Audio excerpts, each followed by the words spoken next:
Okay, guys. So let's start with the session. It's a small session, at max 1 hour. उससे भी कम का शायद. The whole idea of this session is कि if you are interested in mobile app development, that too in Android, तो ये session आपके लिए है. यहाँ पे we are going to discuss all the things that you should do as a fresher, as a beginner in Android in order to get your first job. ठीक है, पहले जॉब के लिए प्रिपेयर करने लायक एंड्रॉइड कैसे करें ये सीखने वाले हम लोग नेक्स्ट 45 मिनट्स में. ओके, तो first of all I will share my screen and let's start the discussion. Okay, तो सी हम लोग दो तीन स्टेजेस में बात करेंगे. फर्स्ट स्टेज में हम बात करेंगे कि what are the various types of Android developer, मतलब क्या क्या अलग टाइप्स हैं.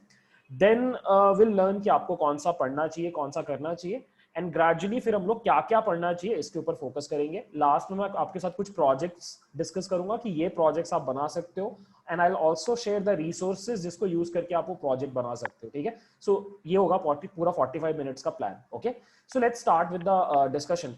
द फर्स्ट थिंग इज, जब आप एंड्रॉइड डेवलपर बनने जा रहे हो, the first question that you should ask is कि आपको किस तरह का एंड्रॉइड डेवलपर बनना है. सो एक्चुअली दो डेवलपर्स इस पॉइंट पे मार्केट में है. The first type is native Android developers. The second one is hybrid Android app developers. Okay, so किसी को भी पता है like what is native app, what is Android hybrid app? किसी को भी idea है? Yes sir. Yeah, tell me what is native and what is hybrid? Sir जो मतलब जावा का कोड जावा से बनाया जाता है वो वाला है नेटिव ऐप. और किसी प्लेटफॉर्म पे मतलब आयोनिक्स हो गया और भी अलग अलग प्लेटफॉर्म है उससे अगर बनाए गए तो होता है हाइब्रिड ऐप. ओके, सो या ये डेफिनेशन पार्शली सही है, but I will give you a more accurate definition. See Android app जो होता है वो दो टाइप्स में आता है. एक होता है नेटिव ऐप, मतलब जो आपका सिर्फ एंड्रॉइड के ऊपर चलेगा, लाइक एंड्रॉइड ऑपरेटिंग सिस्टम के ऊपर ही चलेगा. ठीक है, तो उसका लुक एंड फील थोड़ा सा अच्छा होता है और लाइक परफॉर्मेंस के हिसाब से भी थोड़ा सा और स्टडी होता है. Then comes hybrid app. So hybrid app एक ऐसा मोबाइल ऐप है जो मल्टीपल ऑपरेटिंग सिस्टम्स के ऊपर चलता है. इनफैक्ट सेम चीज आपका मोबाइल वेबसाइट की तरह चलेगा, सेम चीज एंड्रॉइड के ऊपर चलेगा, सेम चीज iOS के ऊपर चलेगा. इसको आप बोलते हो hybrid app. Okay, so I will give you one example. I guess आप लोगों ने फ्लिपकार्ट और Amazon दोनों यूज किया होगा. कैन यू टेल मी किसका परफॉर्मेंस या किसका आई डोंट नो क्या बोला जाए, किसको यूज करने में ज्यादा इजी और अच्छा फील होता है, Flipkart versus Amazon? What do you think? I think both are same. सो ठीक है, यहाँ पे थोड़ा पार्शियल हो जाएगा थोड़ा. हाइब्रिड ऐप है. फ्लिपकार्ट जो है वो अपना नेटिव ऐप है, एज इन वो एंड्रॉइड के लिए अलग बनाया गया है और वो iOS के लिए अलग बनाया गया है. बट अगर आप Amazon का बात करो तो वो एक्चुअली एक हाइब्रिड ऐप है जिसका मोबाइल वेबसाइट भी बिल्कुल वैसा ही है, उसका एंड्रॉइड ऐप भी बिल्कुल वैसा ही है और उसका iOS ऐप भी बिल्कुल वैसा ही है. और भी एक ऐप है, I will give you one more example. मैं क्रिकेट बहुत फॉलो करता हूँ, तो क्रिकेट में आई डोंट नो आपको शायद इस ऐप के बारे में पता होगा. आई will show you on my mobile device. Just one second, मैं एक बार अपने फोन से कनेक्ट कर लेता हूँ बिकॉज आज हम लोग मल्टीपल टाइम्स मेरे फोन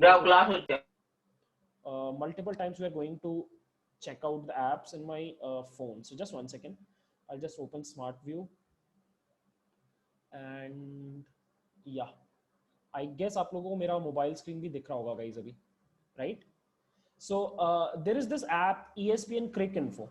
Like ये जो ऐप है गाइस, इस ऐप का वेबसाइट ओपन करो या फिर आप इसका एंड्रॉइड ऐप ओपन करो या फिर पता नहीं मुझे ये मशीन लर्निंग में यूज होता है क्रिक इन्फो. नहीं मशीन लर्निंग से इसका कोई रिलेशन नहीं है. प्रोजेक्ट बनाया था हम. हाँ, इट्स ओके संदीप, छोड़ दो अभी. सो या गाइस, यू कैन सी यहाँ पे क्या हो रहा है कि they have used hybrid app to serve all the platforms. ठीक है, कोई सोच के बताओ क्या फायदा होता है native app versus Android app में. एंड्रॉइड ऐप में क्या फायदा हो रहा है कि आपका परफॉर्मेंस इज बेटर, और जो आपका हाइब्रिड ऐप है उसमें क्या हो रहा है, कोई भी हाइब्रिड ऐप क्यों बनाना चाहेगा? अच्छा खासा डेटा चाहिए होता है उसमें. नहीं, actually it's about cost cutting. So आप क्या करते हो, आप तीन अलग टीम्स नहीं रखना चाहते हो, एक एंड्रॉइड के लिए, एक iOS के लिए और एक वेब के लिए. तो आप क्या करते हो, आप एक सिंगल टीम रख करके तीनों का काम करवा लेते हो और इसी में हाइब्रिड ऐप यूज होता है. सो बहुत सारी कंपनीज आप देखोगे, जैसे आई will show you one more hybrid app. In fact ये हमने कुछ दिन पहले बनाया था. ये हमारा खुद का ऐप है, ये वाला app.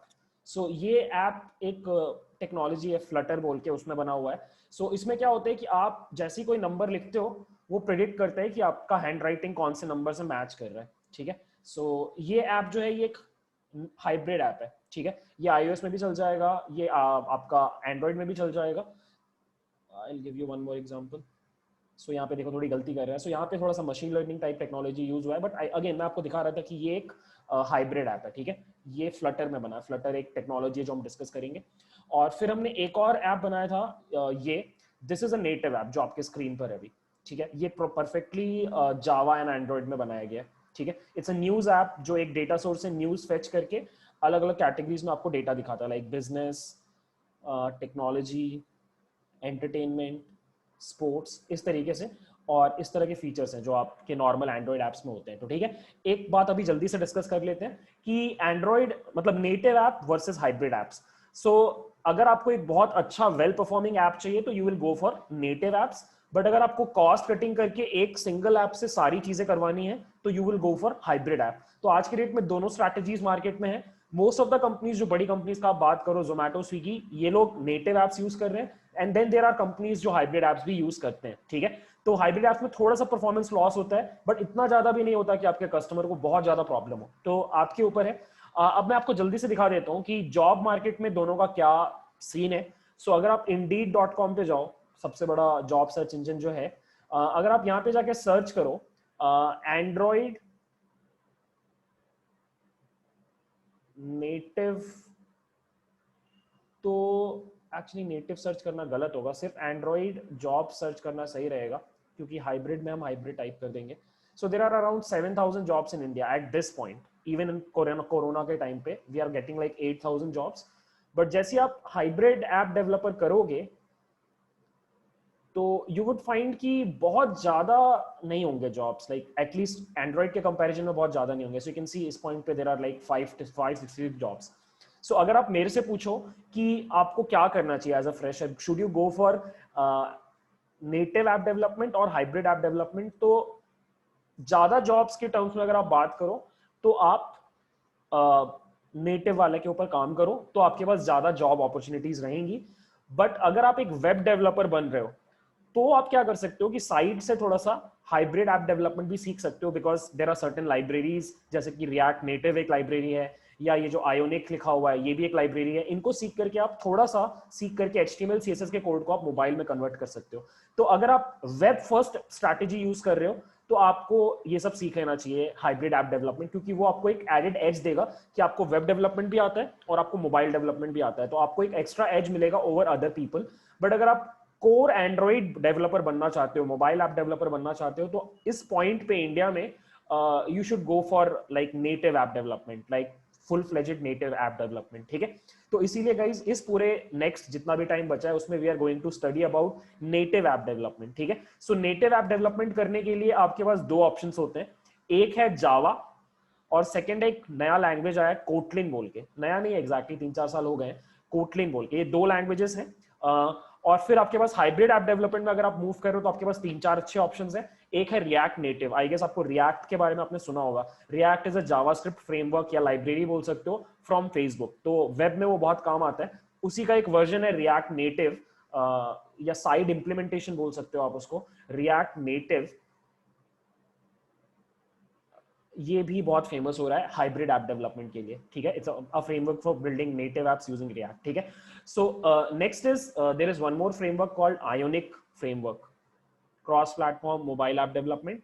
And when we also have Flutter, जो इन तीनों में सबसे अच्छा है जितना मैंने सुना है. मैंने खुद उतना काम नहीं किया, बट फ्लटर एक कंप्लीटली नए लैंग्वेज के ऊपर है. डार्ट बोल के एक लैंग्वेज है, ये उसके ऊपर आप फ्लटर का एक फ्रेमवर्क है, या डेवलपमेंट किट बोल सकते हो. और इसको यूज करके आप एप्स बना सकते हो. जैसे मैंने आपको थोड़ी देर पहले वो मशीन लर्निंग वाला ऐप दिखाया था, वो फ्लटर में बना हुआ था. So there is a chance कि 5 साल बाद, 6 साल बाद, 10 साल बाद फ्लटर ज्यादा डोमिनेट कर रहा होगा मोबाइल ऐप डेवलपमेंट, बिकॉज आप एक साथ मल्टीपल चीजें कर पा रहे हो. बट इस पॉइंट पे आई वुड से कि सेफ साइड रहने के लिए अगर आप अगले 1-2 साल में कॉलेज से निकल के जॉब खोज रहे हो तो आपको फिर काम करना चाहिए नेटिव ऐप डेवलपमेंट में. और उसके दो ऑप्शन है, जावा और कोटलिन. ठीक है. तो अब हम लोग इन दोनों का बात करेंगे. ये पूरा का पूरा डिस्कशन अब सिर्फ जावा और कोटलिन के टर्म्स में हम बात करेंगे. ठीक है. So again now the question is कि जावा में काम करें या कोटलिन में काम करें, क्योंकि जावा खुद में एक लैंग्वेज है, बहुत तगड़ा लैंग्वेज है, और कोटलिन फिर एक डिफरेंट लैंग्वेज है। ऑल्दो कोटलिन का सिंटेक्स बहुत हेवीली लाइक डिराइव्ड है जावा से, मतलब आप तुरंत देख के समझ पाओगे कि तो जावा के बहुत क्लोज है, बट स्टिल एक नया लैंग्वेज सीखना एक प्रॉब्लमैटिक चीज होती है। तो again the question should be Kotlin पढ़ें या फिर हम जावा पढ़ें। तो देखो मैं आपको बताता हूँ, अगर आप 1-2 साल के बाद कॉलेज से निकलने वाले हो तो you should go for Kotlin, मतलब आपको कोटलिन में ही पढ़ाई करनी चाहिए, बिकॉज आज की डेट में मैं जितना सुन रहा हूँ, जितने भी बड़े कंपनीज हैं, फ्लिपकार्ट हुआ, स्विगी हुआ, जोमेटो हुआ, उबर हुआ, ओला हुआ, ये जो सारे के सारे बड़ी कंपनीज है, जो ट्रेंड सेटिंग कंपनीज हैं, ये सब धीरे धीरे लाइक इनका ऐप भी पहले जावा में था, बट अब धीरे धीरे इनका ऐप कन्वर्ट हो रहा है इनटू कोटलिन। सो ये सारी बड़ी कंपनीज ये ट्रेंड फॉलो कर रही हैं, और इसका रीजन ये है कि गूगल ने बहुत तगड़ा सपोर्ट दिया है कोटलिन का। इनफैक्ट आज की डेट में जब आप एंड्रॉइड स्टूडियो ओपन करते हो तो आपका डिफॉल्ट जो लैंग्वेज होता है वो कोटलिन होता है, मतलब गूगल उस डायरेक्शन में मूव कर रहा है, एंड गूगल वांट्स कि आप भी कोटलिन में ही काम करो। तो फ्यूचर में ज्यादा सपोर्ट गूगल से जो आएगा वो कोटलिन के लिए आएगा, और ये बड़ी कंपनी समझ गई हैं, और इसलिए वो लोग कोटलिन के डायरेक्शन में मूव कर रही हैं। और अगर आप बड़ी कंपनीज अगर कोटलिन के डायरेक्शन में मूव कर रही हैं तो छोटी कंपनीज भी मूव करेंगी, और पूरा का पूरा मार्केट भी कोटलिन की तरफ मूव करेगा। तो as a fresher you should definitely go towards Kotlin. Kotlin में आपको ऐप डेवलपमेंट सीखना पड़ेगा, ठीक है। बट अगेन कोटलिन में भी ऐप डेवलपमेंट सीखने के पीछे का ट्रिक क्या है कि आपको जावा में ऐप डेवलपमेंट आना चाहिए, क्योंकि मैं आपको अपने एक्सपीरियंस से बता रहा हूँ, कोटलिन अगर आप विदाउट जावा में ऐप डेवलपमेंट किए घुसो तो थोड़ा सा एलियनिश लगता है और थोड़ा सा प्रॉब्लम होता है, बट अगर आप थोड़ा सा जावा में करके उसमें घुसो तो थोड़ा सा इजी है, लाइक उतना स्टीप नहीं लगता और आप थोड़ा इजीली समझ पाते हो। तो एक्चुअली मोबाइल ऐप डेवलपमेंट इस पॉइंट पे नेटिव ऐप डेवलपमेंट 2 स्टेप का है। पहले आप जावा में थोड़ा सीखो और फिर आप फुल फ्लेजेड कोटलिन में सीखो, ठीक है। तो अब यहां से हम लोग क्या करने वाले हैं, एकदम स्टेप बाय स्टेप डिस्कशन करने वाले हैं एंड्रॉइड के बारे में, ठीक है। तो मैंने एक इमेज डाउनलोड किया है इंटरनेट से, किसी वेबसाइट का है, I don't remember, but it's a good flow chart, ठीक है। हम इसको यूज करेंगे, ये फ्लो चार्ट हम यूज करेंगे, ठीक है। आई गेस आपको ये दिखाई दे रहा है। सो या बहुत ही बड़ा सा इमेज है ये। सो यहाँ पर आप देख सकते हो कि आपको, एक काम कर रहा हूँ मैं, इस चीज को थोड़ा सा यहाँ पे मूव कर देता हूँ। ये फ्लोटिंग एक्शन बार है एक्चुअली जूम का, या दिस इज फाइन।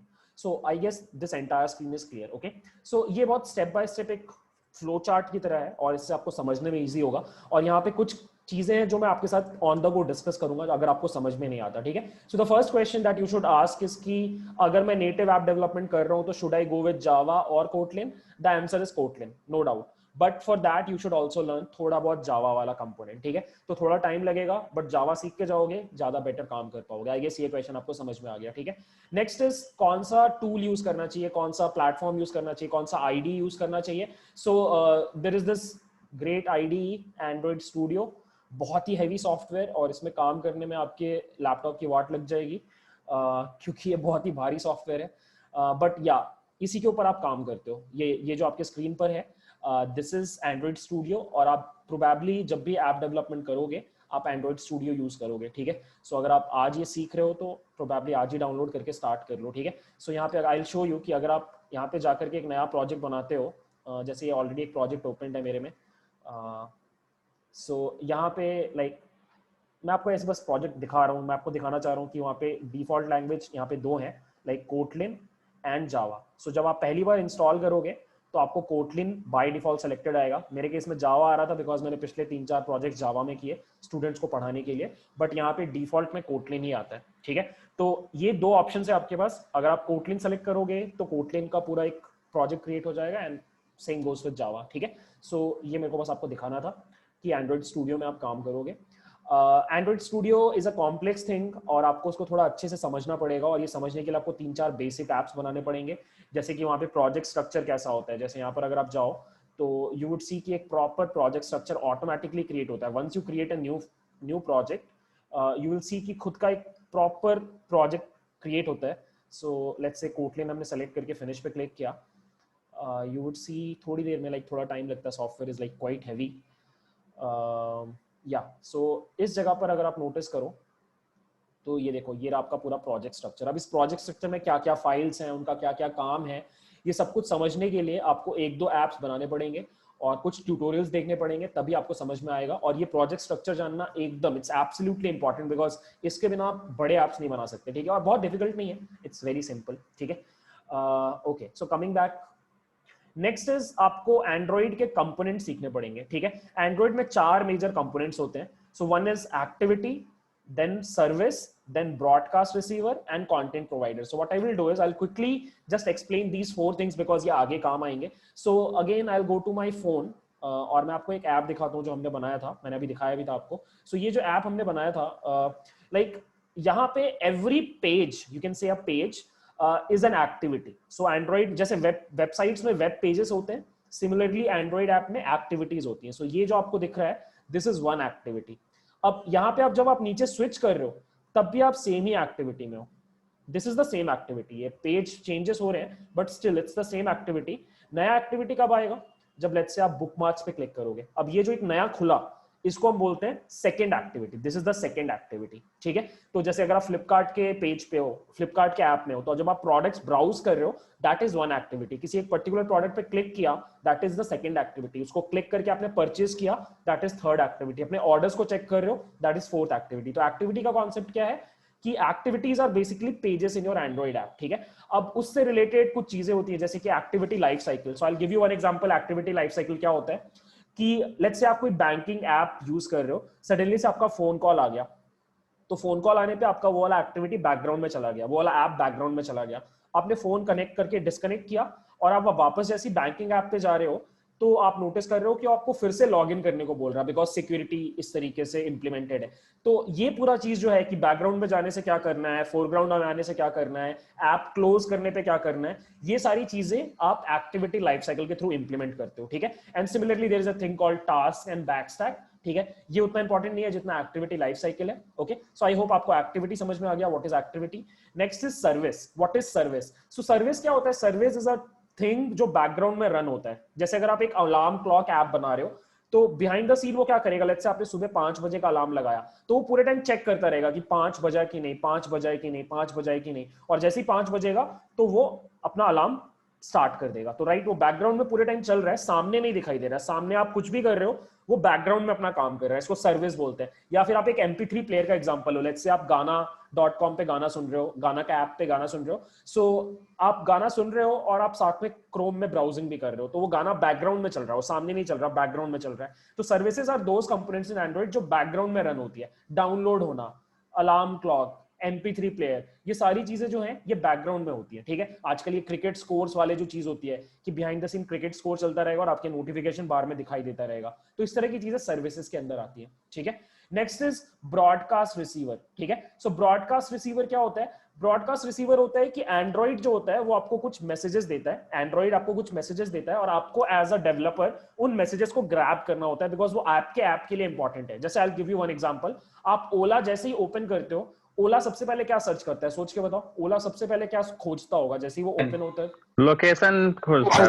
लोकेशन खोजता है, यूजर लोकेशन. इनफैक्ट सबसे पहले वो खोजता है कि इंटरनेट से कनेक्टेड है कि नहीं, right. I will give you one example. In fact again मैं आपको दिखा देता हूँ जल्दी से. अगर मैं वापस जाऊं, जो लोग ज्यादा है वहां पर दिखाता है उसका स्क्रीन में. Just one second. So what I will do is, अरे मेरा फोन नहीं दिख रहा. Okay, just one second. या सो मैं क्या करता हूँ, मैं अपना वाईफाई बंद कर रहा हूँ और मैं आपको ओला ओपन करके दिखाता हूँ. यहाँ पर यू वुड सी, अरे यार वाईफाई बंद कर दिया मैंने, वो वाईफाई से कनेक्टेड था. Sorry. But again you get the idea, right. मतलब होता है सबसे पहले आपका ये चेक करेगा कि इंटरनेट कनेक्टेड है कि नहीं. तो वो कैसे पता चला? एंड्रॉइड का जो ऑपरेटिंग सिस्टम है वो पूरे टाइम ये मैसेज ब्रॉडकास्ट कर रहा है कि इस टाइम इंटरनेट कनेक्टेड है, ठीक है. फिर आपका सेकंड चीज क्या होगा, वो चेक करेगा जीपीएस कनेक्टेड है कि नहीं, राइट. सिमिलरली अगर आप शेयर इट टाइप का कुछ यूज कर रहे हो तो वो चेक करेगा वाईफाई कनेक्टेड है कि नहीं. Same goes for Bluetooth. या कभी कभी ऐसा होता है कि आप कुछ एप्स होते हैं जो एक बैटरी परसेंटेज के नीचे काम नहीं करते. जैसे अगर आपका बैटरी 10% के नीचे हो गया तो वो काम नहीं करेगा, राइट. तो जैसे कैमरा का फ्लैश है, वो बोलेगा कि आपका बैटरी 10% से नीचे है, हम उसको ऑन नहीं कर सकते. तो ये ऐसा क्यों हुआ? बिकॉज जिसने भी कैमरा का ऐप बनाया उसने उस ब्रॉडकास्ट रिसीवर को रिसीव किया, राइट. उसने उस ब्रॉडकास्ट को रिसीव किया कि एंड्रॉइड ऐप क्या बोल रहा है. हमेशा एक बैटरी डाउन होने पर आपको एक मैसेज देता है कि अब 70% है, अब 69% है, अब 68% है. तो ये आप कॉन्स्टेंटली रिसीव करते हो as an Android developer, depending on your app आपको किस चीज की जरूरत नहीं है। आप ऐसा नहीं करते हो कि आप हर चीज के लिए रिसीव करते हो, आप कुछ चीजों के लिए रिसीव करते हो, ठीक है। So that was broadcast receiver. Next is content provider, ठीक है, मैं आपको ये भी जल्दी से बताता हूँ। ये हमने 3 चीजें डिस्कस कर ली। Next is content provider. So content provider क्या होता है? I will give you one more example. जैसे आप व्हाट्सएप में घुसे और व्हाट्सएप को सबसे पहले क्या चाहिए? आपका फोन कॉन्टैक्ट लिस्ट चाहिए, राइट? क्योंकि व्हाट्सएप किसको दिखाता है? आपके कॉन्टैक्ट में जो लोग होते हैं। तो contact is a different application in Android, WhatsApp is a different application. तो इन दोनों के बीच में डेटा का जो फ्लो है that is possible because of content provider. या आपने कभी कभी नोटिस किया होगा कि आप किसी और ऐप का डेटा किसी और ऐप में यूज कर रहे हो, समथिंग लाइक दैट। अब मेरे को इस पॉइंट पे याद नहीं आ रहा, बट आई गेस आपने कभी ना कभी इस तरह का कुछ यूज किया होगा जहां पे एक ऐप का डेटा आप दूसरी जगह पे यूज कर रहे हो। तो जैसे ड्राइव का डेटा बहुत सारे एप्स यूज करते हैं, ड्राइव से लॉगिन करवा के ड्राइव का डेटा अपलोड में यूज करते हैं। तो that is again an example of content provider. So these are the 4 major components that you use, और ये आपको मास्टर करने पड़ेंगे। सबसे ज्यादा आपको एक्टिविटी पे फोकस करना पड़ेगा। सर्विसेज कुछ स्पेसिफिक एप्स के केस में आपको काम आ सकता है, ब्रॉडकास्ट रिसीवर भी स्पेसिफिक एप्स के केस में काम आ जाता है, और कंटेंट रिसीवर भी स्पेसिफिक केस में आता है। दैट्स व्हाई इन लोगों ने एक्टिविटी को एक साइड पूरा स्पेस दिया 50% और इधर 50% में इन सबको रखा, ठीक है। The next component that you should learn is intends. So intent क्या होता है? इंटेंट होता है एक एक्टिविटी से दूसरी एक्टिविटी में मूव करना, मतलब that is one of the examples. जैसे कि अभी मैंने थोड़ी देर पहले आपका प्रोडक्ट वाला एग्जांपल दिया। प्रोडक्ट ब्राउज कर रहे हो और एक प्रोडक्ट पे आपने क्लिक किया तो आप उस प्रोडक्ट के पेज में घुस गए, उस प्रोडक्ट की एक्टिविटी में घुस गए। तो दिस इज पॉसिबल बिकॉज आपने इंटेंट्स यूज किए, इंटरनली आप इंटेंट यूज कर रहे हो, ठीक है। अब इंटेंट और भी बहुत काम करता है। सो इंटेंट ये काम करेगा कि आपका एक एक्टिविटी से दूसरी एक्टिविटी में डेटा भी पास करवाता है, ठीक है। So I will give you one example. जैसे आप प्रोडक्ट ब्राउज करके एक पर्टिकुलर प्रोडक्ट पे क्लिक किए, तो अब जो नेक्स्ट एक्टिविटी खुला उसमें वही प्रोडक्ट का इंफॉर्मेशन डिस्प्ले हो रहा है जो प्रोडक्ट पे आपने क्लिक किया। I again give you one more example खुद के ऐप से। जैसे कि यहाँ पे हमने जो ऐप बनाया, पीछे जाते हैं थोड़ा सा। सो ये जो ऐप है, यहाँ पे न्यूज ऐप है, राइट। सो ये आपका एक एक्टिविटी है। अब लेट्स से मैंने इस वाले न्यूज पे क्लिक किया तो ये सेकंड एक्टिविटी खुला, बट इस एक्टिविटी को कैसे पता चला कि यही न्यूज डिस्प्ले करना है? बिकॉज पीछे से इंटेंट ने ये डेटा पास किया कि ये यूआरएल जो है इसको नेक्स्ट वाले में ओपन करो, ठीक है। तो this is intent, like one of the uses of intent. Intent के और भी बहुत सारे यूजेस होते हैं, बट ये सबसे मेजर यूज है, ठीक है। सो इंटेंट आपको अच्छे से करना पड़ेगा, बहुत डिफिकल्ट चीज नहीं है टू बी ऑनेस्ट। उसके बाद आता है स्टैटिक यूजर इंटरफेसेस। उसके बाद आपके एंड्रॉइड में सबसे इंपॉर्टेंट चीज जो है वो है यूजर को जो चीजें दिखाई देती है, ठीक है। हाँ, या tell Sir, can you explain one more example of intents? Intent is basically this mechanism using which you can go from one activity to another. That's it. That's the most primitive use of intent. मतलब आप एक mechanism है जो आपको, जैसे web development के case में उसको हाइपर लिंक्स बोलते हैं। सो आप लिंक क्रिएट करते हो, अगर आपने HTML पढ़ा होगा तो उसमें A टैग होता है, जैसे तो आप इधर से उधर जा रहे हो क्लिक करके बटन से, connects different pages together. या दैट इज इंटेंट, ओके। और कभी कभी आपको डेटा भी भेजना होता है, तो डेटा भेजना भी किसका काम है? इंटेंट का ही काम है, ओके। सो आई गेस थोड़ा सा ये समझ में आ रहा है आपको। Next is static user interfaces. So user interface क्या होता है? जो भी चीजें यूजर को दिखाई देती हैं, जिन भी चीजों से यूजर इंटरैक्ट करता है। तो इसमें 2 कंपोनेंट्स होते हैं, एक होता है स्टैटिक कंपोनेंट, एक होता है डायनामिक कंपोनेंट। सो हम पहले स्टैटिक कंपोनेंट डिस्कस करते हैं। बहुत ही सिंपल सी चीज है। स्टैटिक कंपोनेंट में होता क्या है कि आप 2 चीजें होती है, एक होता है व्यू और एक होता है व्यू ग्रुप। सो व्यू क्या होता है कि एंड्रॉइड में कोई भी चीज आप यूज कर रहे हो, बटन यूज कर रहे हो, इमेज यूज कर रहे हो, टेक्स्ट यूज कर रहे हो, फॉर्म फील्ड यूज कर रहे हो, कोई भी इनमें से चीजें यूज कर रहे हो, इनको बोला जाता है व्यू, ठीक है। एक सिंगल आइटम को बोला जाता है व्यू। और जब आप उन सबको एक साथ यूज करते हो एक जगह पे, उसको व्यू ग्रुप बोला जाता है, ठीक है। सो अगर आप ओला का एग्जांपल लो, वहां पे नीचे में टेक्स्ट लिखा हुआ है, उसके नीचे में बटन्स लिखे हुए हैं और इस तरह की चीजें हैं, 4-5 चीजें साथ में, तो उसको आप व्यू ग्रुप बोलोगे, ठीक है। और यहीं पे कॉन्सेप्ट्स आते हैं like linear layout, relative layout, frame layout, constraint layout. ये लेआउट्स आपको सीखने पड़ेंगे। और व्यूज में आपकी ये बेसिक चीजें आती हैं, बटन्स ऐड करना, इमेज व्यू जिसमें आप इमेज डिस्प्ले करते हो, टेक्स्ट व्यू जिसमें आप टेक्स्ट डिस्प्ले करते हो, एडिट टेक्स्ट जहां पे यूजर अपना इंफॉर्मेशन टाइप करता है। तो इस तरह की चीजें आपको सीखनी पड़ेंगी। तो इसमें आप कुछ बेसिक ऐप बना सकते हो, कैलकुलेटर, इस तरह के ऐप्स आप बनाओगे तो ये बेसिक चीजें आप सीख जाओगे, ठीक है, स्टैटिक यूजर इंटरफेस वाला। Next comes dynamic user interface. सो डायनामिक यूजर इंटरफेस थोड़ा सा कॉम्प्लेक्स चीज होता है। यहाँ पे क्या होता है कि आपका एक यूजर इंटरफेस है, जिसमें आप क्या कर रहे हो, डेटाबेस से डेटा ला करके फिल कर रहे हो. So I will give you again this example from my app. ये ऐप हम लोग ट्रेनिंग में बनाते हैं, तो इसलिए ये वाला बार बार डिस्कनेक्ट हो जा रहा है. Just one second. So I'll give you an example of recycler view. recycler view क्या होता है, बहुत बहुत तगड़ी चीज है recycler view एंड्रॉइड में, तो आपको पता होना चाहिए. सो यहाँ पे जो आपको एक ये कार्ड दिख रहा है, इसको कार्ड बोलते हैं बाय द वे. ये जो कार्ड है ये एक्चुअली recycler view में इम्प्लीमेंटेड है. मतलब ये अभी यहाँ पे कितने न्यूज आइटम्स आएंगे ये मुझे नहीं पता. मैंने बस ऐसा एक आइटम बना के छोड़ दिया. मैंने सिर्फ ऐसा एक आइटम बना के छोड़ दिया, सिंगल आइटम. और अब मैं क्या कर रहा हूँ, डेटा सर्वर से ला रहा हूँ और जितना डेटा है मेरे पास उतना न्यूज आइटम्स में यहाँ पे क्रिएट कर दे रहा हूँ. ठीक है. सो ये डायनामिकली हो रहा है, लाइक इसमें मेरा कंट्रोल नहीं है. डेटा बेस में जितने आइटम्स हैं उतनी बार ये न्यूज आइटम क्रिएट होगा. ठीक है. तो that is how this thing works, और इसको रिसाइकलर व्यू बोलते हैं. और बहुत तगड़ी चीज है ये, और आपको सीखना पड़ेगा. इसके बिना आप कोई भी ऐप नहीं बना सकते. कोई भी ऐप यूज कर रहे हो, आप स्विगी यूज कर रहे हो, जोमेटो यूज कर रहे हो, mostly they are using this recycler view. ठीक है. और इसका एक और मस्त कॉन्सेप्ट होता है कि जैसे आप ये वाला कार्ड ऊपर लेके जाते हो, ये वाला कार्ड घूम करके फिर नीचे आ जाता है. सो होता क्या है कि मान लो आपके पास 50,000 न्यूज आइटम्स हैं, तो ऐसा नहीं कि आप सीधे सीधे एक साथ 50,000 न्यूज आइटम्स को लोड कर रहे हो. आप उतने ही न्यूज आइटम्स लोड करोगे जितना आपके पास स्क्रीन पे स्पेस है. और जैसे ही उससे ज्यादा चाहिए तो आप जैसे स्क्रॉल करते हो तो ऊपर वाला आइटम रिसाइकल होकर नीचे आ जाता है, इसलिए इसको रिसाइकलर व्यू बोला जाता है. ठीक है. इससे क्या होता है, आपका ये जो पूरा का पूरा चीज है, लाइक ये जो पूरा का पूरा ऐप का परफॉर्मेंस है ये इंप्रूव होता है. ऐप थोड़ा फास्ट होता है. ये इमेजेस आपके बहुत फास्ट लोड होते हैं. देख रहे हो, नहीं हुआ मे बी बिकॉज यहाँ पे इमेज है ही नहीं. हेलो. हाँ, या टेल मी. हाँ सर, बोल रहा हूँ मतलब ये चीज मतलब बिग डेटा पे भी होता है ना? यार एक्चुअली मैंने बिग डेटा पे काम नहीं किया, so I don't have an idea of big data. ठीक है. Okay sir. सो या रिसाइकलर व्यू ये हो गया. स्पिनर क्या होता है? Spinner is a very interesting thing. आपने शायद नोटिस किया होगा, मेरे पास अभी ऐसा कोई ऐप है कि नहीं, आई डोंट नो. आप type spinner drop down menu type का है ना? एग्जैक्टली. आप जैसे ही टाइप करने लगते हो तो आपको सजेशंस आने लगते हैं. जैसे आपको पूछा जाए आप कौन सी कंट्री से, तो आप जैसे आई टाइप कर रहे हो तो आपको इंडिया, इटली, इजराइल, ये सब ऑप्शंस आने लग गए.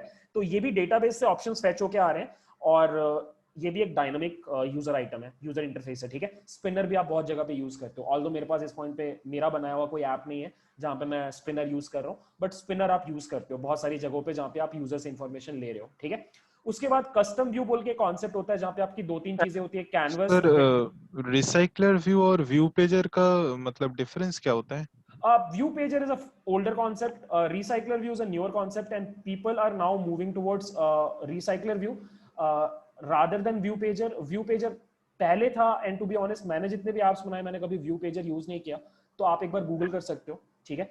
Recycler view या सर डेटाबेस से कैसे कनेक्ट करेंगे? डेटाबेस से कैसे कनेक्ट करेंगे, मैं नीचे वहाँ पे वो पार्ट आएगा तो हम डिस्कस करते हैं. ठीक है. थोड़ी देर में वहाँ पे पहुंचेंगे. सर क्वेरी करके कनेक्ट होगा ना? हाँ, मैं थोड़ी देर के बाद वहाँ पे पहुंचता हूँ. डेटाबेस में धीरे धीरे हम स्लोली बिल्डअप कर रहे हैं. ठीक है. अभी हमने बस यूजर इंटरफेस सीखे, धीरे धीरे नीचे जा रहे हैं. Okay sir. Next is custom view. Custom view में थोड़े कॉम्प्लेक्स व्यूज होते हैं. जैसे ये है, ये जो मेरा फ्लटर वाला ऐप मैंने आपको दिखाया था, ये जो चीज है जहाँ पे यूजर लिख रहा है इसको कैनवस बोलते हैं. ठीक है. तो इस तरह की चीजें भी आपको कभी कभी यूज करनी पड़ सकती है, but not always. Next is UI resources. जैसे अगर आप कोई ऐप बना रहे हो जिसमें आप बहुत सारे इमेजेस डाल रहे हो, जैसे वॉलपेपर व्यूअर कोई ऐप है जहाँ पे आप बहुत सारे इमेजेस डाल रहे हो, तो उसमें आप ड्रॉएबल्स यूज करते हो. अगर आप कुछ ऐसा यूज कर रहे हो जिसमें बहुत अलग अलग टाइप के स्ट्रिंग्स है, तो वहाँ पे स्ट्रिंग बोल के बेसिकली सारे फोल्डर्स हैं यार. I show you. यहाँ पे अगर आप जाओ तो यहाँ रिसोर्स बोल के एक फोल्डर होता है, उसमें ड्रॉएबल, यहाँ पे जितने इमेजेस आप यूज करोगे अपने ऐप में आप यहाँ डालते हो. जितना भी आप स्ट्रिंग वैल्यूज जो आप रीयूज कर रहे हो बार बार वो आप यहाँ पे डालते हो. और आपने शायद CSS का नाम सुना होगा. हाँ सर. वेब डेवलपमेंट में उसको आप क्यों यूज करते हो? सो दैट आपका ऐप अच्छा दिखाई दे, सजाने तो के लिए सर, सजावट का काम होता है. हाँ, तो उसका सारा कंटेंट आप यहाँ पे डालते हो styles.xml में. तो यही यहाँ पे लिखा हुआ है कि when we have learned these user interfaces, उसके बाद आप इन रिसोर्सेज के साथ काम करना स्टार्ट कर सकते हो. ये सब कुछ आपको इस रिसोर्स फोल्डर के अंदर मिलेगा. सर मेन एक्टिविटी में क्या होता है? Main activity is a Java file. जो आपका ऐप जब स्टार्ट होता है तो सबसे पहले वो जावा फाइल लोड होता है. That is the first Java file या फर्स्ट कोटलिन फाइल. जैसे यहाँ पे एक .kt है, सो दिस इज कोटलिन फाइल. सबसे पहले यही लोड होगा, इसके अंदर का कोड. और ये इंटरनली क्या कर रहा है, इस फाइल को लोड कर रहा है, activity_main. which is this XML file जिसके अंदर कोड लिखा सर हुआ इसके है। अंदर सब कुछ लिखना पड़ता है ना, मतलब कितना एक्टिविटी है? हाँ, सी एंड्रॉइड डेवलपमेंट में आपके दो मेजर पार्ट्स होते हैं, front end back and. So front end आप हमेशा XML में करते हो, XML is just like HTML, उसका भाई समझ लो आप। तो यहाँ पे आप सारा का सारा डिजाइन रिलेटेड चीजें करते हो, यहीं पे आप सारे UI कंपोनेंट्स ऐड करते हो, और उनके पीछे का जो लॉजिक होता है वो आप जावा या कोटलिन में लिखते हो, तो वो बैक एंड हो गया, ठीक है। तो दो कंपोनेंट्स होते हैं, XML और ये java/kotlin, ठीक है। तो यही वहां पे दो फाइल्स बनी हुई है, मेन एक्टिविटी और activity_main, ठीक है। अब मैं आपको एक दो रिसोर्सेज बताऊंगा, उसमें आप थोड़ा सा फॉलो करोगे ना तो आप बेसिक ऐप बनाना सीख जाओगे, लाइक कैलकुलेटर आप एक दो दिन में बना लोगे, ठीक है। Next is guys fragments. Fragments भी बहुत काम की चीज है, और इसके लिए भी आई will show you again this app जो हम बार बार देख रहे हैं। सो यहाँ पे देखो गाइस, मैंने आपको बोला था कि जब आप ये एक्टिविटी ओपन किए तो यहाँ पे सारे न्यूज आइटम्स हैं, बट मैंने आपको बोला कि नीचे जब आप क्लिक कर रहे हो तो ये दूसरा एक्टिविटी नहीं है, सेम एक्टिविटी है, ठीक है। ये क्लिक कर रहे हो, ये तीसरा एक्टिविटी नहीं है, सेम एक्टिविटी है, राइट। तो ये एक्चुअली क्यों हो रहा है? बिकॉज ये फ्रैगमेंट्स हमने यहाँ पे यूज किए। सो आप एक्टिविटी एक ही यूज कर रहे हो, बट उस एक्टिविटी के अंदर आप मल्टीपल फ्रैगमेंट्स यूज कर रहे हो। सो अगर आप व्हाट्सएप यूज करते हो तो याद है, आप स्क्रॉल करते हो, आप चैट से स्क्रॉल करते हो तो आप वीडियो कॉल्स में पहुंच जाते हो, वहां से स्क्रॉल करते हो तो आप स्टोरीज में पहुंच जाते हो, तो टैब्स बोलते हैं जिसको, टैब्स का जो कॉन्सेप्ट है। तो होता क्या है कि वो सिंगल एक्टिविटी है, बट उसमें क्या हो रहा है, बार बार डेटा रीलोड हो रहा है बिकॉज आप फ्रैगमेंट्स यूज कर रहे हो। तो बहुत सारे एप्स आज की डेट में फ्रैगमेंट्स यूज करते हैं, और इसलिए ये एक बहुत इंपॉर्टेंट कॉन्सेप्ट है, ठीक है। सर PHP का एजेक्स जैसा है ना? हाँ, काइंड ऑफ PHP का एजाक्स जैसा है। PHP का एजाक्स नहीं, जावास्क्रिप्ट का एजाक्स के जैसा। हाँ सर, सॉरी, जावास्क्रिप्ट का। हाँ, ओके। पर मेनली हाँ, उसके बाद गाइस कुछ सपोर्ट यूजर इंटरफेसेस होते हैं जो आपने देखे होंगे, प्रोग्रेस बार हो गया, डायलॉग बॉक्सेस हो गए, जैसे आप लॉग आउट करो तो ऐसे पॉपअप निकल के आता है, do you really want to log out, yes, तो that is one more thing. Toast and snackbar, नीचे मैसेज आता है टोटल कितने प्रोडक्ट्स हैं, इस तरह का जो भी मैसेजेस आते हैं, that is also support user interface. ये सब बहुत बेसिक चीजें आप तुरंत सीख जाओगे। Next comes storage. So storage में दो तीन तरह के स्टोरेज होते हैं डेटाबेस में। एक स्टोरेज होता है शेयर्ड प्रेफरेंस। सो शेयर्ड प्रेफरेंस क्या होता है, जैसे आपने एक बार लॉग इन कर लिया एक ऐप में, तो आप जब आप ऐप बंद करके कल भी ओपन करोगे तो आप लॉग्ड इन रहोगे, क्योंकि आपका जो क्रेडेंशियल्स हैं वो शेयर्ड प्रेफरेंस में स्टोर्ड है, ठीक है। तो that is one way using which you can use Android का मेमोरी या storage as a programmer. Second is file system. So ये जो आपके एप्स होते हैं, जैसे MX प्लेयर एक ऐप है, तो वो वीडियोस तुरंत से फेच करके ले आता है, या फिर वो वीडियोस क्रिएट भी कर सकता है, या कैमरा ऐप है वो वीडियोस क्रिएट करता है फाइल सिस्टम में, तो दैट इज फाइल सिस्टम, ठीक है। और third is database.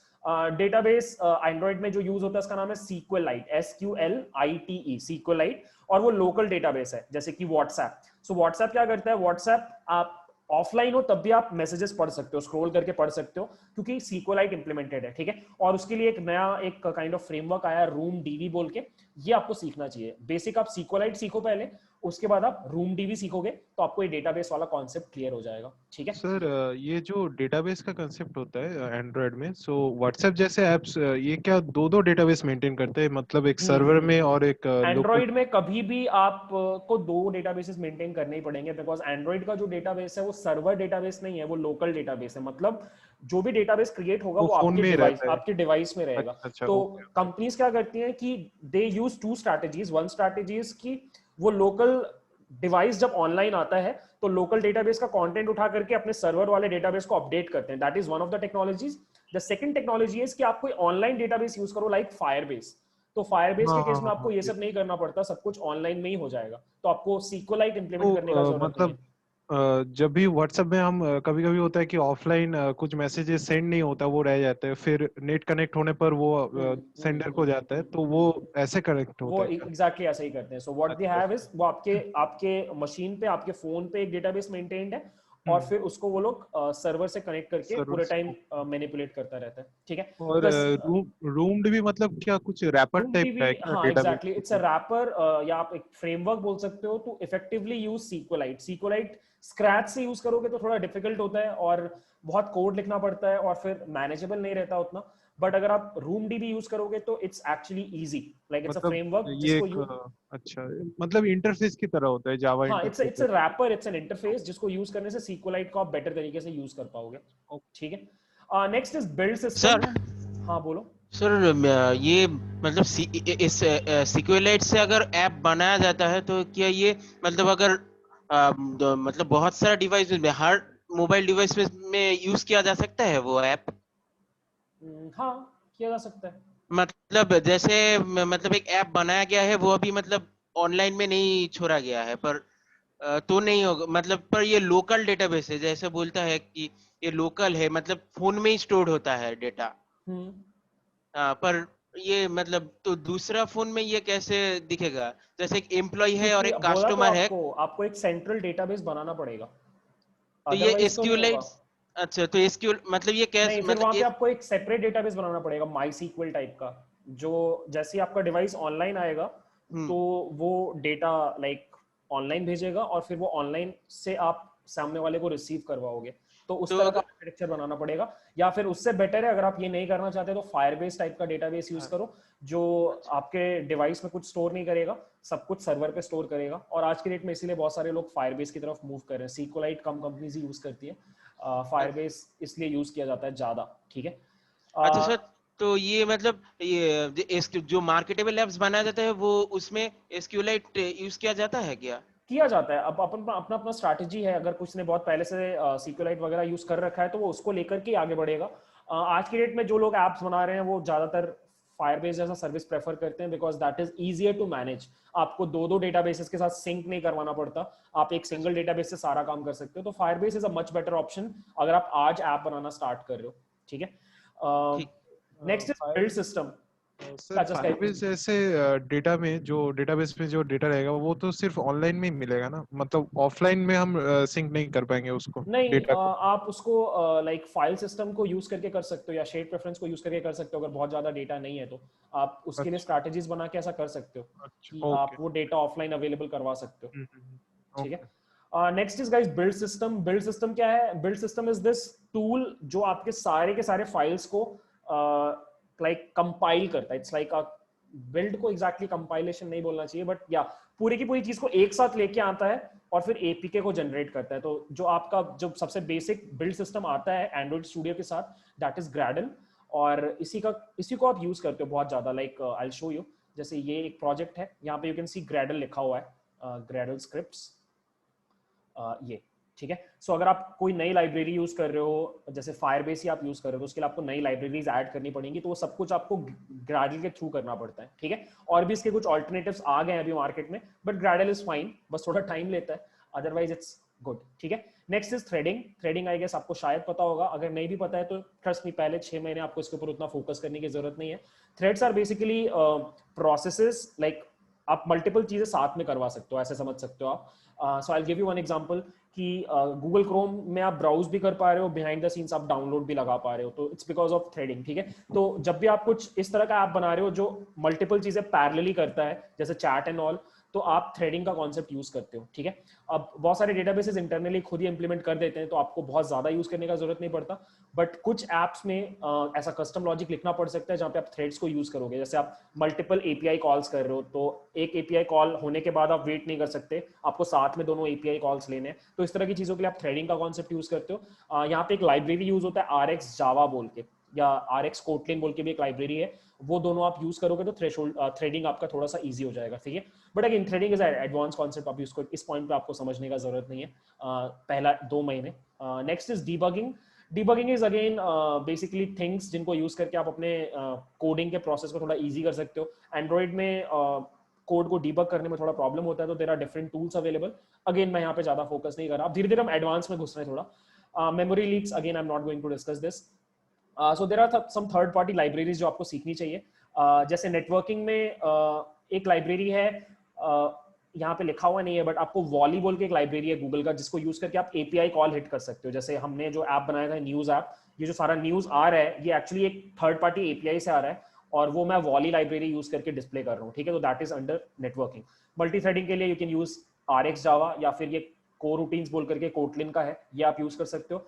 Image loading, जैसे URLs अगर आप इमेज वगैरह लोड कर रहे हो तो पिकासो यूज कर सकते हो। मैंने जो आपको ऐप दिखाया उसमें पिकासो यूज हो रहा है। Dependency injection is dagger. So basically ऊपर जो मैंने आपको ग्रैडल बताया उसका ये रिप्लेसमेंट है, Dagger, for bigger projects. Next is data formats. So अलग अलग डेटा फॉर्मेट्स आपको पता होना चाहिए, स्पेशली जेसॉन।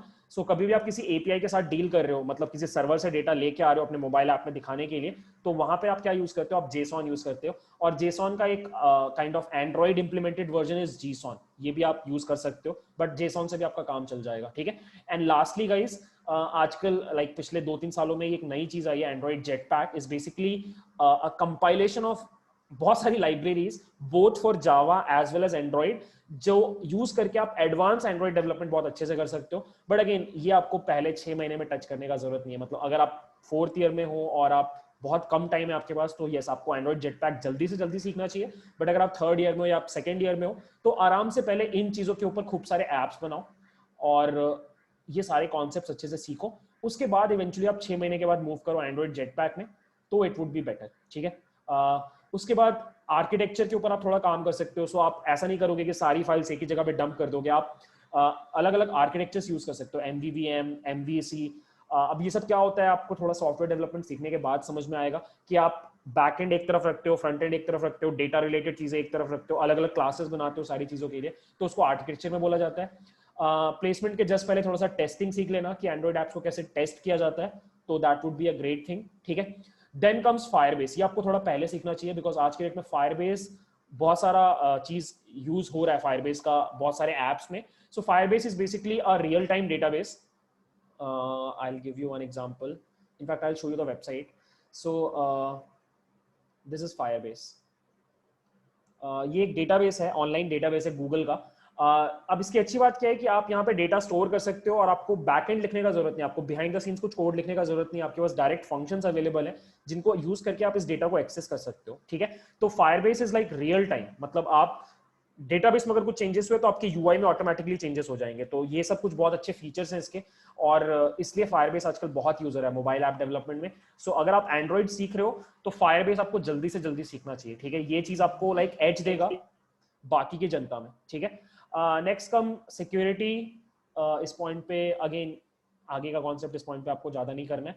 हाँ, ये चीज आपको करना है, ऐप रिलीज कैसे होता है, ठीक है। सो एट द एंड आप क्या करते हो, जब आपका एपीके जनरेट हो जाता है तो उसके बाद आप क्या करते हो कि आप उसको उठा करके गूगल प्ले स्टोर पे डालते हो। तो उसमें ये 3-4 स्टेप्स होते हैं, की स्टोर फाइल जनरेट करना पड़ता है, ऐप बंडल बनाना पड़ता है, और फिर आप प्ले स्टोर पे उसको डालते हो। तो ये सारे स्टेप्स आपको एटलीस्ट एक ऐप के साथ कर देना चाहिए, ठीक है। I will give you one example. मेरा एक स्टूडेंट नहीं था एक्चुअली, कॉलेज में एक स्टूडेंट था, और वेस्ट बंगाल का कॉलेज में एक स्टूडेंट था। सो ही मेड एन ऐप कि वो बस पानी पीना रिमाइंड करता था। दिन में आप जितनी बार अलार्म लगा दोगे उतनी बार वो आपको पानी पीना रिमाइंड करेगा। इस तरह के बहुत सारे ऐप्स ऑलरेडी हैं, और ये बंदे ने जब ये ऐप बना के छोड़ा 3 साल पहले, तो उसमें कुछ 4.5 लाख 5 लाख डाउनलोड्स हुए, लाइक बड़ा ऐप बन गया वो, ठीक है। और फिर उसकी कंपनी में बाईजूस आई, उसके कॉलेज में बाईजूस आई थी, और उस ऐप की वजह से उसको हायर किया गया, बिकॉज उसने एक एंड टू एंड प्रोडक्ट बनाया। तो गाइस हमेशा आपको याद रखना है कि जब भी आप एंड्रॉइड डेवलपमेंट कर रहे हो, योर फोकस शुड बी कि आप एक एंड टू एंड ऐप बनाओ। ऐसे नहीं कि थोड़ा सा बना के छोड़ दिया, दोस्तों को दिखा दिया, नहीं, उसको बनाओ, उसको इंप्रूव करो, और उसको गूगल प्ले स्टोर में डाल के सर्कुलेट भी करो। यू नेवर नो, वो ऐप अच्छा बन जाए, it can convert into a business. तो स्टूडेंट्स क्या करते हैं, बस थोड़ा सा बना के छोड़ देते हैं, उनके मशीन में वो फाइल पड़ा हुआ है। नहीं, हमेशा मैं स्टूडेंट्स को सजेस्ट करता हूँ कि whenever you are building anything, web development में, एंड्रॉइड डेवलपमेंट में, मशीन लर्निंग में, always try to convert it into a product. So आप जब इंटरव्यू में बैठोगे ना, तो आप उसको सीधे सीधे दिखा सकते हो, या बोल सकते हो सर गूगल प्ले स्टोर पे ये सर्च करो, this is my app. Imagine वो इम्पैक्ट कि आपका ऐप में ऑलरेडी 1000 डाउनलोड है, 4.5 का रेटिंग है, लोगों ने रिव्यू लिख रखा है कि अच्छा ऐप है।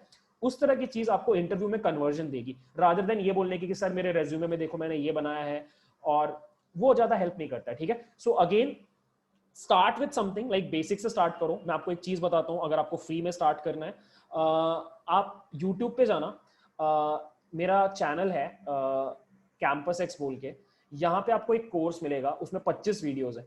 अगर आप वो एक दिन में देख लो तो आप बेसिक एप्स बनाना एक दिन में सीख जाओगे, ठीक है। कैंपस एक्स बोल के ये चैनल है, यहाँ पे अगर आप जाते हो, यहाँ पे एंड्रॉइड ऐप डेवलपमेंट का मैंने एक प्लेलिस्ट छोड़ा है, ये वेब डेवलपमेंट का है, ये रहा।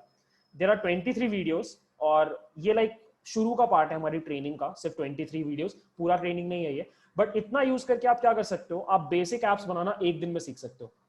Calculator, spinner, popup menu, radio buttons, quiz application, खुद का web browser, wallpaper viewer app, इस तरह के 5-6 ऐप्स तो आप एक दिन में बना लोगे अगर आप ये वीडियोस देख लो, ठीक है। तो ये आपको अच्छा स्टार्टिंग पॉइंट मिल सकता है। और इसके बाद हम लोग कुछ ट्रेनिंग्स प्लान कर रहे हैं, आपको बताएंगे हम। तो अगर आप चाहो तो वो भी ज्वाइन कर सकते हो। और हम लोग हमारा ये भी चैनल है यूट्यूब पे ही, माई डब्ल्यू ब्यूटी का चैनल है, यहाँ पे हम कॉन्स्टेंटली हर वीक सेशंस ऐड करते जा रहे हैं। और हम लोग फ्यूचर में एंड्रॉइड के भी कुछ सेशंस ऐड करेंगे, स्पेशली कोटलिन के ऊपर, क्योंकि हमें पता है कोटलिन के लिए अगर ऊपर हम ट्रेनिंग कराएंगे तो स्टूडेंट्स एनरोल नहीं करेंगे। But just to create that awareness हम लोग कोटलिन के ऊपर भी ट्रेनिंग लाइक एटलीस्ट यूट्यूब पे कराने का प्लान कर रहे हैं। तो आप ये चैनल भी सब्सक्राइब कर सकते हो, ठीक है। तो ये 2 रिसोर्सेज आपको स्टार्ट करने में हेल्प करेगा। और सबसे इंपॉर्टेंट चीज है जो गाइज आपको जो आगे पुश करेगी और आपको बहुत हेल्प करेगी जॉब लेने में, दैट इज आप प्रोजेक्ट्स बनाओ, ठीक है। जैसे ये एक प्रोजेक्ट मैंने आपको दिखाया न्यूज ऐप वाला, this is an end to end project. इसमें आप एपीआई से डेटा फेच करके डिस्प्ले कर रहे हो, आप बुकमार्क्स स्टोर कर रहे हो, यहाँ पे actually Google logout, Google login का भी फीचर है। तो इस तरह की चीजें आप जब बनाओगे ना तो वो आपको ज्यादा पुश देगा, ठीक है। तो कुछ एग्जांपल्स आप जो आप बना सकते हो, ऊबर का क्लोन बनाने का ट्राई करो, जोमैटो का क्लोन बनाने का ट्राई करो, आप अलार्म क्लॉक बनाने का ट्राई करो, फ्लैश लाइट एप्लीकेशन बनाने का ट्राई करो, जो भी चीजें आपको इंटरेस्टिंग लगती हैं। ड्रीम 11 का क्लोन बनाने का आप ट्राई कर सकते हो, राइट। तो इस तरह की चीजें आप जब आसपास जो आप देख रहे हो ना, अगर आप उनको बनाने का ट्राई करो, it might take 1 month 2 month, probably a semester. But अगर आप एक सेमेस्टर भी 2-3 ऐप्स भी बना दोगे ना, मैंने कभी नहीं देखा कि एक बंदे ने 2-3 अच्छे ऐप्स बना रखे हैं और उसका प्लेसमेंट नहीं हुआ। कभी ऐसा नहीं होता। इंजीनियरिंग में प्रॉब्लम क्या है कि किसी को कुछ आता ही नहीं है, क्योंकि पढ़ाया नहीं जा रहा उस तरीके से, राइट। स्टूडेंट्स अगर उनको पढ़ाया जाए तो कर लेते हैं। तो मैंने हमेशा देखा कि जो लोग थोड़ा भी कर लेते हैं खुद से, उनका प्लेसमेंट हमेशा हो जाता है। प्लेसमेंट किनका नहीं होता है? जिनके पास इंजीनियरिंग के एंड में प्रोजेक्ट्स नहीं होते दिखाने के लिए। तो as a senior I would say कि एंड्रॉइड का आपने आज ये देखा और आपको अगर लग रहा है कि या मुझे एंड्रॉइड अच्छा लगता है, मुझे ट्राई करना है, तो गाइज सीखो इसको और अगले 6 महीने में 2 से 3 ऐप्स बनाने का प्रॉमिस करो खुद से। और ऐसे प्रॉमिस करो कि मुझे उसको प्ले स्टोर पे डालना है। और that is how you should approach this entire thing, ठीक है। 6 महीने के बाद जब आप कुछ बना लोगे तो आपको फिर हो सकता है इंटर्नशिप के चांसेस मिल जाए, राइट। उस इंटर्नशिप में आप और सीखो कॉन्सेप्ट जो आपके एडवांस वाले कॉन्सेप्ट्स हैं, right. And that is how you work. So पहला स्टेप ये हो सकता है कि आप ये वीडियोस देख करके अपना पहला कैलकुलेटर ऐप बनाओ। That could be step 1। Step 2 could be कि आप थोड़ा रिसाइकलर व्यू पढ़ के एपीआई से कैसे इंटरैक्ट करके फायरबेस का डेटा कैसे डिस्प्ले करना है, इसके ऊपर काम कर सकते हो। तो ऐसे स्टेप बाय स्टेप आपको करना चाहिए। ये वाला वीडियो आपको कल मिल जाएगा। सो इसको देख करके you can plan a strategy for yourself और टारगेट दो खुद को कि अगले 3-4 महीने जितने भी बचे हैं, 2-3 महीने इस साल में, I will build this for my self, ठीक है। सो या मुझे इतना ही बोलना था। I hope I was able sir, to. हाँ बोलो। सर एक और बात, वो एंड्रॉइड स्टूडियो में एक टूल्स नाम का, मतलब मेनू बार में एक टूल्स नाम का एक ऑप्शन है, टूल्स एंड्रॉइड, हाँ यहाँ पे ना। तो वो टूल्स में हाँ नीचे देखिए कोटलिन, हाँ उसमें लिखा हुआ है डिकम्पाइल कोटलिन टू जावा। मतलब कोई कोटलिन कोड अगर लिखा गया है तो वो जावा में मतलब कन्वर्ट किया जा सकता है, और पर जावा से कोटलिन नहीं किया जा सकता है। क्योंकि कोटलिन इज बैकवर्ड कंपैटिबल। मतलब मैंने बोला था ना जावा पढ़ो क्योंकि कोटलिन में हेल्प करेगा। सो इट्स बैकवर्ड कंपैटिबिलिटी है। मतलब आप उसको, जैसे अगर ओल्डर डिवाइसेस आपके कस्टमर्स यूज कर रहे हैं, जैसे आई डोंट नो आप एक ऐसा ऐप बना रहे हो जो बूढ़े लोग यूज करते हैं, लेट्स से, तो बूढ़े लोगों के पास थोड़ा पुराना वर्जन ऑफ एंड्रॉइड है और वो कोटलिन अगर रन नहीं कर पा रहा है, in that case what you can do is आप कोटलिन को रिकम्पाइल कर दो जावा में और जावा वाला एपीके फाइल आप लॉन्च करके दे सकते हो, ठीक है। तो that could be one of the things. But Java Kotlin में कंपाइल नहीं हो पाएगा बिकॉज वो फॉरवर्ड कंपैटिबिलिटी नहीं है, ठीक है। Kotlin is heavily derived from Java, not the other way around. उसका उल्टा सही नहीं है, इसलिए ऐसा होता है जी। ऑल्दो ये फीचर मैंने अभी तक नहीं देखा था, मुझे खुद से देखना पड़ेगा। मैंने कभी हेलो हाँ बोलो सर, सिक्योरिटी के बारे में कुछ बोलिए। सिक्योरिटी के बारे में कुछ बोलिए मतलब सिक्योरिटी कैसे इम्प्लीमेंट करना है ये बोलने के हाँ लिए? हाँ हाँ। सॉरी यार, मैंने कभी खुद सिक्योरिटी का कोई मॉड्यूल इंप्लीमेंट नहीं किया है। इट्स अ एडवांस कॉन्सेप्ट और मैं एज अ टीचर, हम लोग एक लेवल तक पढ़ाते हैं which is like intermediate to advance level. हमने अभी तक ऐसा सर मतलब वो हैशेस बनाते हैं ना, वो MD5 MD8 ऐसे करके कुछ हैशेस। हाँ बट वो तो फंक्शंस होते हैं, वो तो आपके it's not specific to Android. ये तो आपका वेब डेवलपमेंट में भी यूज होता है। MD5 is a function, it's a hashing function जो आपका सिंपल स्ट्रिंग्स को it can convert into a hash जो हैक नहीं हो सकता। तो वो तो like it's not specific to Android. ये आपका पूरे कंप्यूटर साइंस में अवेलेबल है। ठीक है, और कोई क्वेश्चन तो पूछो guys, I have 5 more minutes, उसके बाद मेरा एक क्लास है। सर मेरा एक्चुअली मैंने एक एंड्रॉइड के ऊपर कोर्स किया था इंटर्नशाला से, तो मैंने हाँ। अभी एक रेजोल्यूशन लिया है कि मैं एक व्हाट्सएप टाइप का एक चैटिंग ऐप बनाऊंगा खुद के लिए, ठीक है, और टारगेट है कि मैं पब्लिश भी करूंगा एंड्रॉइड स्टूडियो मतलब प्ले स्टोर प्ले में। स्टोर पे। तो मुझे एक चीज पे ये प्रॉब्लम आ रहा है कि जब end to end users interact करेंगे तो उनका वो सिक्योरिटी के लिए कि थोड़ा मतलब मुझे कंफ्यूजन है कि वो कैसे इम्प्लीमेंट करेंगे। Security in the sense what? एक मैसेज, मतलब एक यूजर को दूसरे यूजर का चैट नहीं देखना चाहिए। हाँ, जो एन्क्रिप्शन होता है end to end. Firebase use करो ना, वो सब कुछ इंटरनली वो लोग हैंडल कर देगा।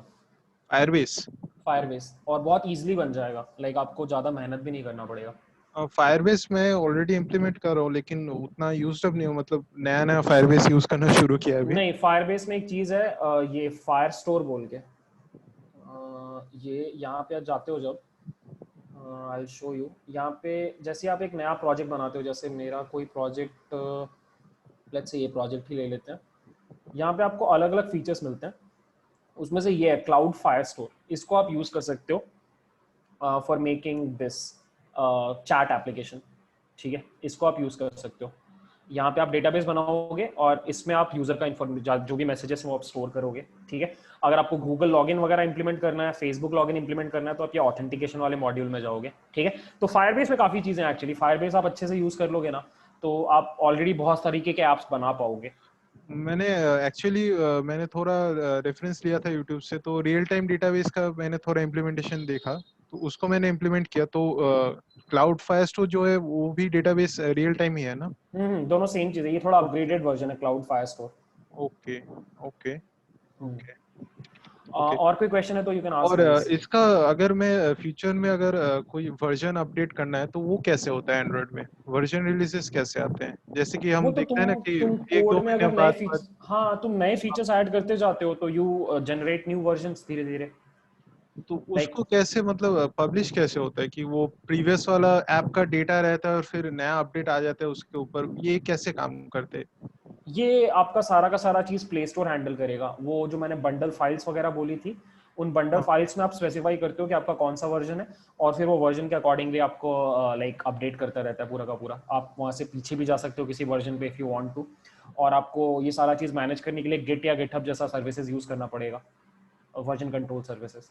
और एक और लास्ट चीज है कि अभी मतलब रिसेंटली मैंने फ्लटर का कुछ मतलब एक्चुअली देख रहा था कि बहुत लोग फ्लटर पे डेवलप कर रहे हैं, तो एंड्रॉइड स्टूडियो और फ्लटर में मतलब डिफरेंसेस क्या है? मतलब Flutter is a completely different thing. Flutter is a completely different development environment, जहाँ पे आप एकदम अलग लैंग्वेज डार्ट के ऊपर काम करते हो, और उसकी वजह से आपको एंड में जब प्रोजेक्ट का आउटपुट मिलता है तो उसमें आपको iOS का भी, APK नहीं बोलते उसको, पता नहीं क्या बोलते हैं, iOS का भी फाइल मिल जाएगा, एंड्रॉइड का भी फाइल मिल जाएगा। So basically it's cross platform, दो अलग चीज़ें हैं और बहुत सिमिलैरिटी नहीं है। Flutter is different because language ही अलग यूज हो रहा है।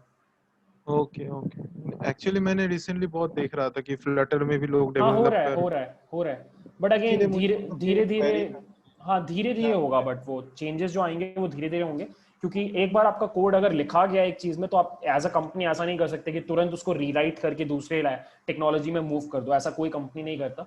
तो कभी भी एक टेक्नोलॉजी से दूसरे टेक्नोलॉजी में जो ट्रांजिशन होता है वो थोड़ा ग्रेजुअल होता है, एक दिन में नहीं होता। ठीक है, जैसे अब यहीं पे देखो, क्लाउड फायर स्टोर भी है, रियल टाइम डेटाबेस भी है, दोनों डेटाबेसेस है। इन्होंने रियल टाइम डेटाबेस इसलिए नहीं हटाया क्योंकि इनके बहुत सारे कस्टमर्स अभी रियल टाइम डेटाबेस के ऊपर काम कर रहे हैं, बट धीरे धीरे ये लोग वार्निंग देगा कि हम 1 साल बाद हटा रहे हैं, अब तब उसके बाद ये लोग फिर क्लाउड फायर स्टोर पे मूव करेंगे, तो ग्रेजुअली होगा सारा चीज। ओके ठीक है, सो गाइज मेरा एक और क्लास है 8 बजे से। I hope I was able to help you. It's so ठीक है, दैट वाज द सेशन। चलो bye, good night. Thank you sir. तो एट लास्ट बोलना क्या चाह